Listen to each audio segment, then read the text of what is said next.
What up, though? OG Kenny, O_G_ Kenny, advertised from the streets TV. Peep game. Y'all gonna hear a little bit of what you call that, like zzz, that's like the furnace. I'm in the basement. I'm in. I got a lab. Matter of fact, y'all want to see? Let me show y'all something. I'm gonna show y'all this. I'm come right back in here, right? So this is what I do. Do y'all see what I'm talking about, right? When I say like I be having inventory, this all the stuff that I be like, and then more stuff that I've been going through testing. Different products, right? I got stuff everywhere in here because it's part of my job now. Even these chairs, I got somebody coming to get them. You see I'm painting them, redoing. But I got a client, I'm gonna redo these totally for them. So I'm about to clean these bad boys, strip the paint off of them. Anyway, this is where I be at. You will see me with that on a lot of times. I'm finishing up this bathroom, installed the toilet, got some plumbing to do. I'm running the shower right here, so that's why I look a little rough. And I'm gonna put exercise up and all that so people don't have to get their hell out when it's time to go, right? So anyway, let's pop this back up because I'm bootleg right now, right? I want to talk specifically today about something that's been on my mind, right?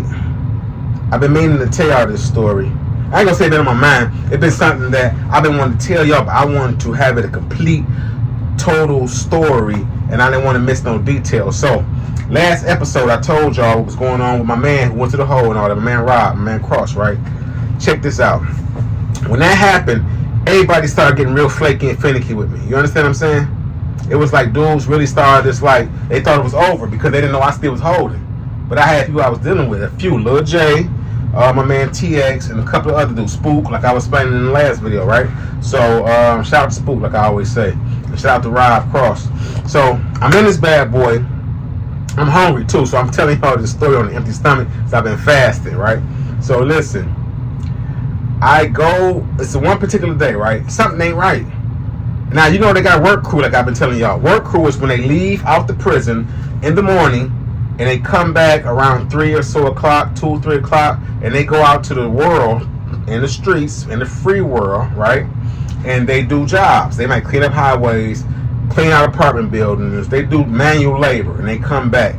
This particular day, I knew something was a foul. I knew there was some bull stuff going on, right? The reason why I knew it because they don't never do shakedowns when the work crew is coming back in to get patted down from the streets to make sure they ain't bringing in contraband, cigarettes, drugs, everything else you can imagine, right? That's contraband or illegal in prison.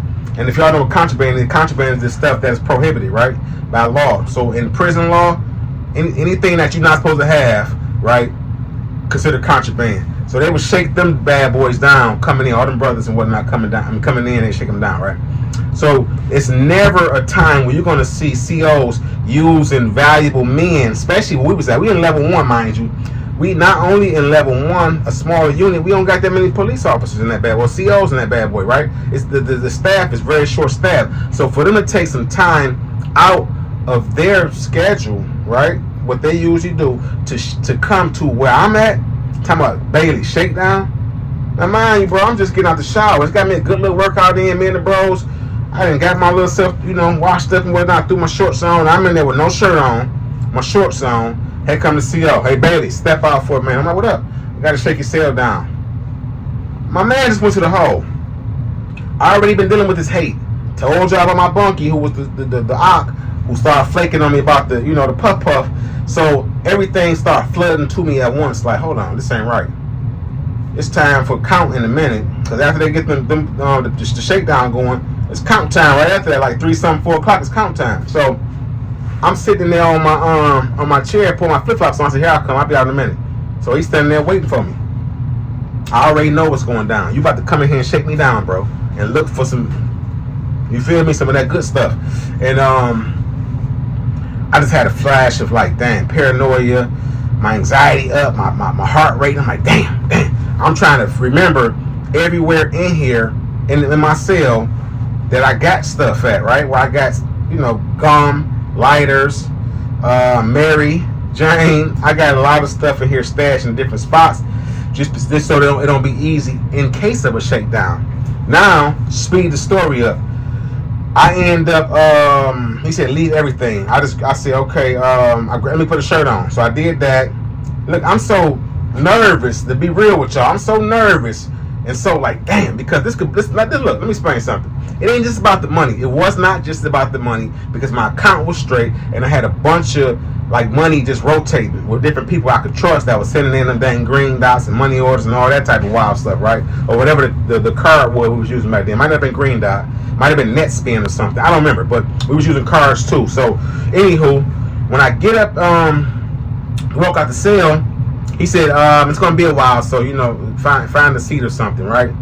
When he said find a seat, bro, it just triggered something in me, like you playing me, like I feel you. You always been respectful, but now it's like take a seat, like sit your butt down somewhere, and that just did something to me for some reason. It just triggered something in my brain, like who are you talking to, bro? Because I'm already agitated that you about to come in here and shake me down before count when y'all supposed to be down there. Now guess who with him though? Come to the hallway. What's her name? Miss Metlin. Miss Metlin, CEO, was cool though. I ain't listen. Older lady, little short, slim lady. She was 100. If you was ever in Macomb, level 1, late 90s, early 2000s, you remember Miss Metlin? She was smooth, right? She come up and gave me. She walking up as I'm walking in the hallway, like, and gave me that look like Bailey. And I'm like, so now I know it's official. Y'all go in there looking for that thing, right? No matter, not to mention whatever else I might have had in that bad boy. Now, what happened? Okay, look, this is what I'm about to tell y'all. I'm so nervous at the time. I had my keys to my door, because we got keys. 2-man cell, both of y'all got a key. It's a little window about this big, about maybe 2.5 feet long, tall, and about maybe 4 to 6 inches wide. Not that much of a view, but it gives you enough to be able to see out, and for them to see into the cell. That's really what it's about. It ain't for you looking out. They don't care about you being able to see nothing when you in that bad boy. So I see my bunkie, and I'm like, I'm telling a couple of the dudes, they're like, what they need a room for, bro? You got some stuff in there? I'm like, yeah, I got like close to a half zip or whatever, right? Give or take, you know what I mean? So I'm over 10 G's in that bad boy. And I got a whole bunch of other little pipes and stuff I had fabricated out of ink pens and stuff to kind of blow in and whatnot. So I got too much stuff. One or two of them things, I'm gone. You know what I mean? One really, but two, I'm for sure. I'm going to the hole. Excuse me. I might get prosecuted depending on how they playing it. I don't know. At the time, it ain't nothing like it is now. That Mary Jane was crucial back then, especially up the way. So I end up hollering at my bunkie. I see Meech. I'm like, dawg, bro. They up in our cell, man, because everybody asks what you gonna do, what they got. I'm like, I don't know yet. Leave me alone. Let me think. I can't breathe. Calm down, right? I see my bunkie. I asked for his key. I said, let me see your key right quick, man. They in our cell. No, let me go back some. Hold on. I had my man Lil J. I said, bro, go down there. Him and TX. Both of y'all go down. That way, if one of y'all missed something, the other one gonna see something. Both of y'all walk past and just peek in. See what the CO doing. Because this is what ended up happening. Miss Metlin was going towards my cell to help him. They called her down to help with the shakedowns, right? So she go down to help with the shakedowns. So now he by himself. So now it's an opportunity for me. Go see what he got and what all he got. So my man, both of them came and said, he got all your little stuff. You've been doing this with everything, bro, in the middle of the floor. I said, you see some product? I don't see that product, though. Because I had my product wrapped up in my do-rag, threw up on my locker. So got 2 lockers when you first come in the cell. Open the doors, 2 lockers to the left. 2 of them side by side in the corner. You have to get up on something and go in and grab it. But I hop up. I could hop up times and grab it, right? Boom. So they telling me all this. I had Michi give me his key. I go and I look in the door. Now when you lean to the side and unlock it, he can't see who coming in, whether it's a CO or inmate. So I'm playing on his psyche. Like if I lean, I open it, I'm going to catch him by the element of surprise, because he going to think I'm baby girl, the CO coming up in here, and he going to kind of, you know what I mean? He's going to put his guard down. So I did that. I looked in, I seen all that. I said, oh, no, he can't get all that. He got 2 lighters. He got a pack and a half of chewing gum. That's contraband. He got, I had some of them little sample spray colognes. He got about 5 of them. He got all my little pipes I made. He don't got the tree, though. So I'm like, let me grab, I'm really trying to focus on the tree, but I'm like, you know what, I'm about to go in here, I'm about to grab all this and get up out of here. Now look, when I opened the door, I done leaned over my dumb self. Now listen, it's funny in retrospect, but it really was a clown move, because I got all that stuff in one spot and I was accumulating too much, you know what I mean, to be an inmate. You feel what I'm saying? I'm already in there doing this 5 to 20, and on top of this, I'm potentially adding more time, and I don't hurt myself down to a level 1. But me being so conditioned to be trying to always get down and get over, I'm like, let me try to find my own lane, and I didn't even need to. I just wanted to be that guy, to be honest. I just wanted to be that guy, have my own sack, because I wasn't even blowing nothing back then until I got my own sack. So, boom. I go up in the cell. I grab Ed. He said, he looked up. He said, Bailey. I said, bro, please. No disrespect, but don't get up. Because he's sitting down in my bunkies chair at the back of the cell. The bottom bunk's chair is at the back of the cell next to his desk. My chair is right inside of the door. So if you open the door, I'll be right behind the door. You feel me? And my desk right there. So I sit right here. He sit there. Anyway, I grab everything up off the floor. He said, Bailey, don't. Come on, man. Don't. I said, bro, I can't let you do this to me, bro. I grab all that stuff and I sprint, hey, back down to the dang on bathroom. That's at the end of the hallway, top of the steps. Everybody in there, you know, dudes in there, they trying to figure out what's going on, so they waiting. And then some dudes using the restroom because it's about to be count time, right? So I see my homeboys. I'm like, I'm throwing lighters, gun, grab that. And they like, what the tree? I said, oh, damn. Forgot about the tree, right? Because I'm too busy moving too fast. So guess what? I go back in there again. I sprint back down and open the door again. By this time, he's standing up. He said, Bailey, come on, man. And then he getting on. He about to pull that thing. It's a little string. You pull it. I said, bro, you ain't got to do that. I just wanted to apologize, man. I shouldn't grab the tree. Now he coming behind me, but I'm blowing. I'm in top shape back then. I'm still in decent shape, but I'm to the slide up in that boy. I busted open because I got it broke down. Some of them broke down in already little sacks, you know, $5 and $25. The $25 boy we call a spoon. Because you get a spoon, you fill that spoon up, you dump it in a sack. That's $25, right? A $5 boy or so, you only get enough to go across the paper about the size of a pencil lid, a little bigger. You get a little bit. So, anywho, I break it open and I'm throwing it to my man. So I act like I'm flushing it though. I'm like, shoosh. But I didn't threw, by the time he got to the bathroom, I didn't threw everybody their own individual little man, I love y'all, bro. I'm about to go. I know they about to take me that way because I'm doing too much. That right there is what they call interfering with administration of rules. And then they call it also, what else? Contraband for show. Anywho, they took and I'm in the bathroom now, so they called the the backup dudes or whatever. I went down and sat in the day room. They came and got me. They put a coat over me. They put my coat over me and whatnot. Because it's winter time. I told you it's like October, November 2000. Bro, they took and it's freezing. And I got on shorts, t-shirt, and my gym shoes, no socks. That's what another thing I ended up doing. I had to send bro some money because I borrowed his gym shoes. Because I had them flops on. I forgot to mention that. I'm like, bro, let me get your gym shoes. I got you. So when they take me to the hole, I'm trying to kick him off and grab some flip-flop. He's like, man, my shoes. I ended up having to send him some money so he could order some shoes. And if you've been up the way to prison, you know it takes, in Michigan, 6 weeks, 2 months sometimes to get your gym shoes from the time you order them, send out that disbursement form. Once you send the disbursement form out and it goes to the business office and all this and everything, by the time you get it back, it's 6 weeks, 2 months. They drape my coat over me, take me out of the joint, out of the spot now, because it's smaller and it's segregated. So I got to go through these fences, 2, 3, 4, 5 fences. I don't remember. It was cold and it was winter, and my mind whirling. Cause I'm like, I done blew everything. I'm a GED tutor at the time, making about $40, $50 a month.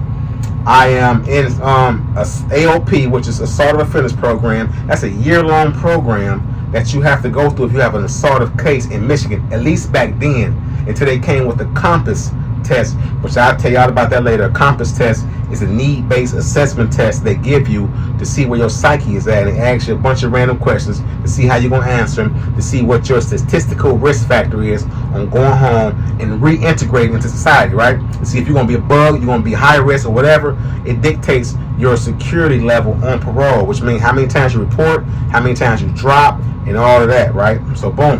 And how long you're going to be on parole.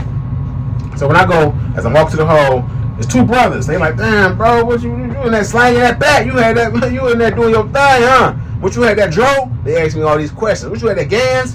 Which was the popular thing back then. I'm like, man, nah, man. I said it wasn't even that serious. It's just that I had too much stuff and I ain't even mention nothing about the tree. I was not about to admit that to him, them. I don't care how cool it was. I said, bro, I just had some, whatever the CO saw on that floor, I said some of that stuff. I had some gum, I had a lighter somebody had dropped before, man. A little petty stuff, you know. I'm downplaying it. But when I go to the box, they take me to the box. Of course, when they get you in there, first thing they do, take you and walk you to a cell, whatever available cell, how you strip everything you got on off. Butt naked, bend, cough, spread them, whatever, squat and cough if they cool. Because sometimes I ain't spread them, I ain't bending over, bro. I squat and cough though. Pause, you feel me? But none of that other. So go in there, they put me in a cell, not a dry cell. A dry cell is when there's no sink, there's no toilet, right? And they do that so that if somebody swallows some contraband and they try to excrete it out their backside and then repurpose it, because I done had dudes that done told me they done booped it out in a dry cell and then cleaned it off and swallowed it again. You hear me? So I'm like, but I'm not swallowing nothing. I don't, pause. So they put me in a cell with a camera up in the corner, strip me down, let me keep my coat and all that, and that was that. I was in the hole. And I'm going to tell y'all some stories about my time in segregation coming up in subsequent episodes. I've been busy with these houses and this Facebook marketplace and OfferUp and all that. And time, I'm like, damn, it's been a month. Damn, this is the last story. And they sick of my stuff from last year. But I did so many other videos in between the one I did last year and now. But they're not relevant to the time frame of me telling this story, this one here after the last one, right? I want to tell this one next. The other ones are just like me just talking about life and stuff I'm going through in the moment, which I'll drop them as just extra once you throw them out there, right? So y'all can check them out. But that's what happened. They gave me, I forget how much time at first. Like, they sentenced me to 90 days of segregation, interfering in administration of rules, and disobeying a direct order. Yep. And they sent me to the hole for them bad boys. And I wasn't that bad. I was in there doing my third thizzle and working out. And then it's close to Ramadan too. So, me being a Muslim, it was just like, you feel me? I had to deal with that too. I will definitely, I want to tell y'all a lot more, but it's like, I want to say some of this, right? And I don't want this to be too long of a video, but I'm going to put y'all hip to some stuff that went on in segregation and how that worked. And there was a bunch of little weird stuff going on. This is the longest time I had been in seg at that time. So, you feel me? I love y'all, man. I appreciate all of y'all. I don't care if it's 5, 10. Y'all know how I am. I ain't big on numbers. I'm not big on likes. I'm not big on views. All I be wanting to see is the ones who really rock with me and understand where I come from, to take and let this resonate with them. And hopefully they pass some of this information on to somebody else, somebody they love, somebody they care about, a youngin' who on his way, an old head who on his way there, and I ain't talking about already been convicted, but just doing crazy wild stuff, or who are already in the joint, man, to give them some guidance and some hope that you can come out after all this craziness that I'm telling y'all, to be out here like I am, moving and grooving, buying properties and putting all my heart and soul into them. Don't shave. I look rough. My hair looking wild. That's why I had the hoodie on. It ain't like me, but so what? I love y'all. OG Kenny, O_G_Kenny. Advertise from the Streets TV. Keep them nervous. I love y'all. Later.